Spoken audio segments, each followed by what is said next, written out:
മൂന്നാമത്തെ നോമ്പ് മുറിയുന്ന കാര്യമായി അദ്ദേഹം പറഞ്ഞത് ഔ ഖൈഇൻ അംദ, മനഃപൂർവ്വമുള്ള ഛർദി എന്ന് പ്രത്യേകം പറഞ്ഞിട്ടുണ്ട്. ഛർദിൽ മനഃപൂർവ്വമുള്ളതാണ് നോമ്പ് മുറിക്കുന്നത്. എങ്ങനെയാണ് മനഃപൂർവ്വമുള്ള ഛർദിൽ ഉണ്ടാകുന്നത്? പണ്ഡിതന്മാർ പറഞ്ഞു, രണ്ടാലൊരു കാരണത്തിൽ. ഒന്നുകിൽ ഒരാളുടെ പ്രവൃത്തി കാരണം, അല്ലെങ്കിൽ ചില കാരണങ്ങളിലേക്ക് അയാൾ ചെന്നാൽ അത് മനഃപൂർവ്വമുള്ള നോമ്പ് മുറിക്കലാണ്. എന്താണ് പ്രവൃത്തി? പ്രവൃത്തി എന്ന് പറഞ്ഞാൽ ഒരാൾ വായിൽ വിരലിട്ടുകൊണ്ട് ഛർദിപ്പിക്കുന്ന രീതിയുണ്ട്. വായിൽ വിരലിട്ട് കഴിഞ്ഞാൽ ഛർദിക്കും. അപ്പൊ ആ രൂപത്തിൽ തൊണ്ടയിലേക്ക് വിരലിട്ടുകൊണ്ട് അയാൾ അങ്ങനെ ഛർദിപ്പിക്കുകയാണ് എങ്കിൽ അത് അയാൾ നോമ്പ് മുറിച്ചു കളയുന്ന കാര്യമാണ്.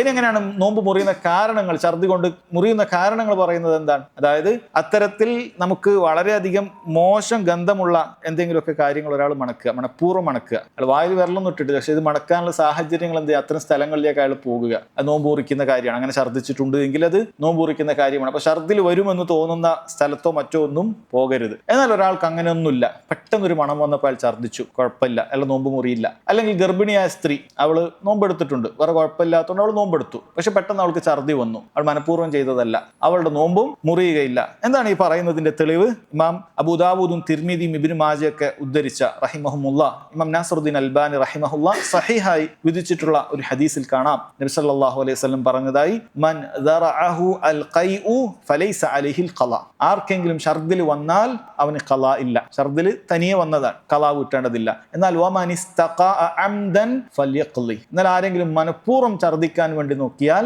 അങ്ങനെ ഛർദിച്ചാൽ അവൻ എന്ത് ചെയ്യണം? ഫല്യഖ്ളി, അവൻ നോമ്പ് ഖളാ വീട്ടേണ്ടതുണ്ട് എന്ന് നബി സല്ലല്ലാഹു അലൈഹി വസല്ലം പറയാണ്. അപ്പൊ മനഃപൂർവ്വം ആരെങ്കിലും ഒക്കെ നോമ്പ് മുറിയുന്ന എന്ത് കാര്യം ചെയ്താലും ഫല്യഖ്ളി, അവൻ ഖളാ വീട്ടേണ്ടതുണ്ട്. ഇത് പ്രത്യേകം പറയാൻ കാരണം ചില ഹദീസിൽ കാണാൻ സാധിക്കും, ആരെങ്കിലുമൊക്കെ മനഃപൂർവ്വം നോമ്പ് ഒഴിവാക്കിയാൽ അവൻ വർഷം മുഴുവൻ നോമ്പെടുത്തിട്ടും കാര്യമില്ല.